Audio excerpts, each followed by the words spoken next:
Then Allah subhanahu wa ta'ala tells him, Muhammad sallallahu alayhi wasallam, that you see these stories that we are mentioning of the previous prophets, for you, O Muhammad sallallahu alayhi wasallam, it is a point of comfort. It is a point of strengthening for you, so that you know that your brethren, the messengers who were before you, they went through similar problems just like you are facing today. وَكُلًّا نَقُصُّ عَلَيْكَ مِنْ أَنْبَاءِ الرُّسُلِ مَا نُثَبِّتُ بِهِ فُؤَادَكَ وَجَاءَكَ فِي هَذِهِ الْحَقُّ وَمَوْعِظَةٌ وَذِكْرَى لِلْمُؤْمِنِينَ. Allah says, every time we have mentioned the stories of those before you, O Muhammad sallallahu alayhi wasallam, it is there so that your heart can be strengthened as a point of comfort for you, knowing that those before you have also been through similar to what you are going through. May Allah subhanahu wa ta'ala, in the same way that He has granted a lesson for Muhammad sallallahu alayhi wasallam and a point of comfort, may He give us also lessons by reading the stories of the past nations, seeing what they were involved in and they were destroyed. You know, if petrol mixed with firewood makes a huge flame, or it made a huge flame last year, do we think that 10 years down the line, the one who mixes that petrol with the same firewood will not get a huge flame? That is being absurd. So if two things put together resulted in a huge inferno, the same two things put together 100 years later will result in the same inferno. The same applies. If deeds of the previous nations resulted in their destruction, do you think if we engage in the same deeds, it will not result in our destruction? Allahu Akbar. Think about that example. Then Allah subhanahu wa ta'ala commences one of the most beautiful surahs in the world, or in the Quran, one of the most beautiful surahs that have ever been mentioned on this globe or in creation. نَحْنُ نَقُصُّ عَلَيْكَ أَحْسَنَ الْقَصَصِ. We are now relating to you the best of stories. Why the best of stories? Why? Because almost everyone's life is directly or indirectly affected by Surah Yusuf. Let's start drawing examples. Allah subhanahu wa ta'ala starts off with a dream and He ends with the interpretation of that dream. And in the middle, there is another dream that is mentioned and its interpretation is also there. So the dream is إِذْ قَالَ يُوسُفُ لِأَبِيهِ يَا أَبَتِ إِنِّي رَأَيْتُ أَحَدَ عَشَرَ كَوْكَبًا وَالشَّمْسَ وَالْقَمَرَ رَأَيْتُهُمْ لِي سَاجِدِينَ. Oh my father, I have seen 11 stars, the sun and the moon prostrate to me. That was good news. The father was a Nabi, Yaqub alayhi salatu wasalam. He knew that this is some goodness. This means Allah will gather us all together one day. But he did not tell that to his son. Rather, he told his son, knowing that this is a great gift, لا تقصص رؤياك على إخوتك فيكيدوا لك كيدا. Don't relate this good news to your brothers, because they might plan and plot against you. They might become jealous of you. What do we learn from this? Those were the children of a Nabi. And something good, he told his son, don't tell the others. When something good happens to us, we don't even have to tell our family members sometime until we've achieved something. Sometimes we're planning to go somewhere. Who says that you have to inform everyone? No, it depends on how important that journey is. You don't have to always inform everyone of your next move. You don't have to tell them about your business deals. You don't have to tell them about anything. Ista'inu ala qada'i hawaijikum bil kitman. You should seek assistance in fulfilling your needs by being secretive to a certain extent. You don't have to tell everyone everything, because shaitan is bad. They might be good. إِنَّ الشَّيْطَانَ لِلْإِنسَانِ عَدُوٌّ مُبِينٌ. Shaitan is an outright clear enemy against man. So even if a person does not want to be jealous, you find that sometimes shaitan puts in a spear, an arrow, interferes and makes a person jealous. May Allah subhanahu wa ta'ala not make us jealous. When a person has a child, for example, a little baby, for those who are newly married who have children, alhamdulillah, if the baby sleeps all night, you don't have to tell the whole world, you know what, that baby, mashallah, sleeps all night. From that night on, the baby might not sleep, because ayn and the evil eye might attack that baby. You can say, look, that's a normal child, you know, they sleep, you know how children sleep. So you haven't lied, alhamdulillah. At the same time, when something good happens, you don't have to tell everyone. And if you tell them, make sure they say MashaAllah in front of you. Don't be shy to say MashaAllah. Let them say it. So what? Alhamdulillah. We will save ourselves. In fact, even in the surah, we will see how Yaqub alayhi salatu wasalam was worried about the evil eye befalling the fact that he had children, huge, beautiful, handsome children, all walking together, united. He didn't want people to see that. So when they were entering Egypt later on, he told them enter separately. Why? So that people can't affect you with the evil eye. Allahu Akbar. The evil eye is true. The hadith says, Al-aynu haqqun. It is true. It can affect a person. May Allah subhanahu wa ta'ala protect us. But remember one thing, not every sickness that you have is the evil eye. Sometimes everything we have, people say, someone did magic on me, man. I don't understand. Someone is jealous of me, man. Sometimes it's just a health ailment. Maybe you've eaten a bit too fast and some gastric movements in the stomach and you think there is jadoo, or you think there is a little bit of magic that someone has engaged in. May Allah protect us. A little bit of Enos will do the trick, inshallah. So Allah subhanahu wa ta'ala is informing us here in Surah Yusuf that we need to know who to talk to and how to talk, what to tell, who to tell. Then this Nabi had these children, and these children, subhanallah, they were the children of the Anbiya. Nabi Yaqub alayhi salam, do you think he gave them an upbringing that was anything less than perfect? No, it was a perfect upbringing. But on top of that, they planned to kill their brother. Imagine. That means sometimes jealousy levels between brothers and family and blood can get to the point of wanting to eliminate someone. May Allah protect us. It is haram. It is prohibited. So one of the older brothers felt a little bit, a little bit remorseful, and he felt a bit shy. He says, لا تقتلوا يوسف وألقوه في غيابة الجب. Don't kill him. Throw him into a pit, and someone will pick him up and maybe they'll take him to a far off land. So what they did is they hatched a plan. They went to their father. They told their father that, ما لك لا تأمنا على يوسف وإنا له لناصحون أرسله معنا غدا يرتع ويلعب وإنا له لحافظون. What's wrong with you? They're telling their father, why don't you release Yusuf alayhi salam? Release him with us tomorrow, and we will go, we will graze the flock and so on, we will play and we will come back. You know what the father says? إني ليحزنني أن تذهبوا به وأخاف أن يأكله الذئب وأنتم عنه غافلون. I fear if I send him with you, it will make me sad, number one, because he will be away from me. You'll take him for the whole day, and there is a possibility that whilst you're not watching, a wolf might eat him. They used the same plan. They took him, they released him into that pit, and they came back with the false blood on a shirt, and they said, you know what? A wolf ate him, whilst we weren't watching. Imagine. The same thing the father suggested, they took it up, and they actually came back with the same words. How many of us are fooled by our children sometimes? There is a possibility.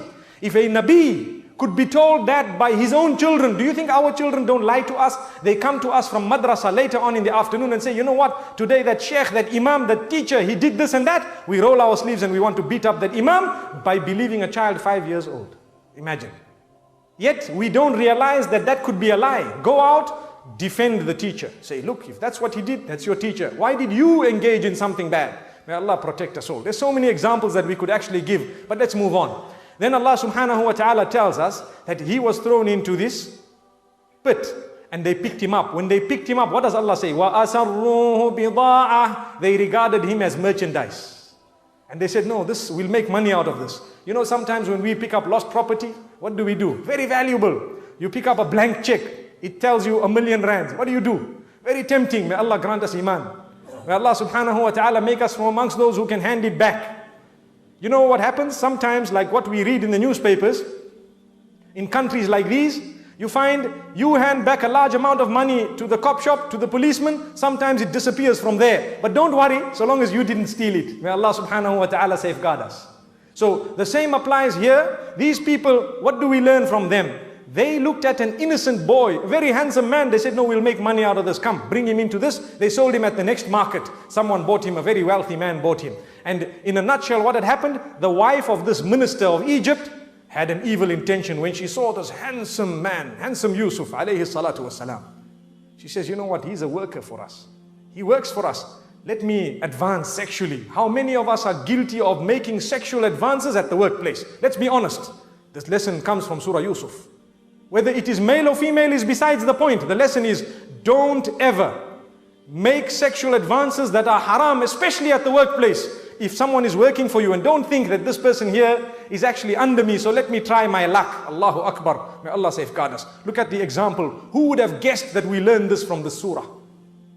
So Surah Yusuf, the Nabi of Allah, was actually someone attempted to lure him, and Allah subhanahu wa ta'ala protected him. And thereafter this lady became so upset, so angry, that then the people, the other ladies, obviously everyone speaks about that lady because she is the minister's wife. She is supposed to have been a role model for everyone. The other ladies began to speak and they said, you know, this lady here, she actually wants to do something with her own workers. Imagine, may Allah protect us all. So she said, let me fix these ladies. They don't know how handsome this man is. So she prepared a little sitting for them and gave each one of them an apple with a knife. A fruit with a knife. And she told Yusuf alayhi salatu wasalam, because he was a worker, he had to obey the instructions. I want you to pass from here when they are all seated. As he passed, they were so engrossed in looking that they cut their hands. Allahu Akbar. Imagine how handsome he must have been. They were so engrossed in looking that they cut their hands and they said, Ma hadha bashara, in hadha illa malakun kareem. This is no ordinary human being. This is an angel. This is an angel. Allahu Akbar. What do we learn from this? Let's draw a jewel from it. We learn from it that whenever our eyes and our gaze is not controlled and we happen to look at the opposite sex more than what we are allowed, in that case it will result in destruction of one way or another. Let me give you an example. Sometimes you're driving your motor vehicle and someone happens to pass quite good looking and you turn, you might bump the car in front of you. It can happen. Why? It's similar to cutting the hand. It will cause bodily harm, material harm. It will cause lots of harm. It's a fact. Sometimes if you engage in an act, you might end up with a huge disease. May Allah subhanahu wa ta'ala safeguard us. So this is a lesson to say, anyone who wants to follow that path, there is destruction coming your way. Do you know that we are taught by Rasulullah sallallahu alayhi wa sallam that when you have wealth, a salary at the end of the month or wealth, and there is no barakah in it, no barakah at all, ask yourself, you probably engaged in a sin. You're probably oiling some of your bad habits. Maybe casino, maybe gambling, maybe drinking, maybe nightclubs, maybe drugs, maybe a woman, maybe someone of the opposite sex. You need to pay money, you need to look after someone more than what Allah has shouldered upon you. How can there be barakah in your wealth? So if you find your money is running away quickly, leave the sins and you will find that 500 rands will last the whole month. You'll still have 450 inshallah. May Allah grant us barakah in our wealth. This is a very important lesson we learn from in Surah Yusuf as well. So from the jail term, he was made a minister and he was given a chance to cleanse himself because he refused to become the minister until he was allowed to ask the ladies a question, who was guilty, me or you? And they actually had to confess to say, you know what? We were the guilty ones, you were innocent. So whoever is accused falsely, Allah will give you the opportunity to clarify your name one day inshallah. If not today, then in the akhirah inshallah. Thereafter Allah subhanahu wa ta'ala speaks about how the brothers had come to him begging him for food. Now look, what lesson do we learn from this? Those who plan the downfall of others, Allah subhanahu wa ta'ala will drop them lower than those whom they are planning the downfall of. To the degree that one day they might come begging to the same person that they had planned and plotted against at some point. So two lessons. One is we should not plan and plot against someone else. Leave it to Allah. And two is when someone plans and plots against us, don't stress, don't grieve. The story of Yusuf alayhi salam is there as an example for myself and yourselves. So alhamdulillah, when they came, a long story occurred and thereafter it resulted in them being united with the whole family. And there are many stories. In fact, Yaqub alayhi salatu wasalam had lost his eyesight. And Yusuf alayhi salam says, take my shirt and go and drop it, go and give it to my father, his sight will come back. Thereafter Allah subhanahu wa ta'ala speaks about how the parents came together and everyone came together, and then the statement was made by Yusuf alayhi salam, Ya abati hadha ta'weelu ru'yaya min qabl. Oh my father, this is the interpretation of the dream that I had in the very beginning of the sun, the moon and the 11 stars. So the sun was depicting the father of the house. The moon was depicting the mother of the house, and we've got to listen to this carefully. And the stars were depicting the 11 children. If you take a look at the qualities of the sun, strong, powerful, it shines, everyone feels secure in the presence of the sun. We go out, we work, we earn sustenance, we come back, we feel so secure. Those are the qualities of the sun. Every father in every home needs to have the qualities that the sun outside has. He needs to give the warmth in the house, the sense of security, bring in the sustenance, make everyone feel secure and make them feel well. Don't we feel so good when the sun is out? We run around without any fear, alhamdulillah. Those are the qualities that Allah has kept in the sun. They are supposed to be in every successful father of every home. The moon, beautiful, you can look at it, mashallah, you can admire it. The moon, the light of the moon is solely derived from the sun. Do we know that? The brighter the sun, the more you see of the moon. So Allah subhanahu wa ta'ala has kept the example of the moon, the example of the successful mother in the house. The stars, who are the children, you don't see them during the daylight. If you look at the sun, you won't be able to see it directly. You will probably need some glasses. That is the respect of the father in the house. Not to say we shouldn't look at him, but we respect him. But when the moon is out, the stars are twinkling, mashallah. It shows the closeness of relation between the children and the mother. Alhamdulillah. Let's try and understand this example. It's a very deep example. And Allah subhanahu wa ta'ala is telling us, successful mothers, amazingly, they should be having the qualities of the moon. Can I give you one more jewel that we extract? The moon goes through a 28-day cycle, precisely. Some days it's not there, some days it's there.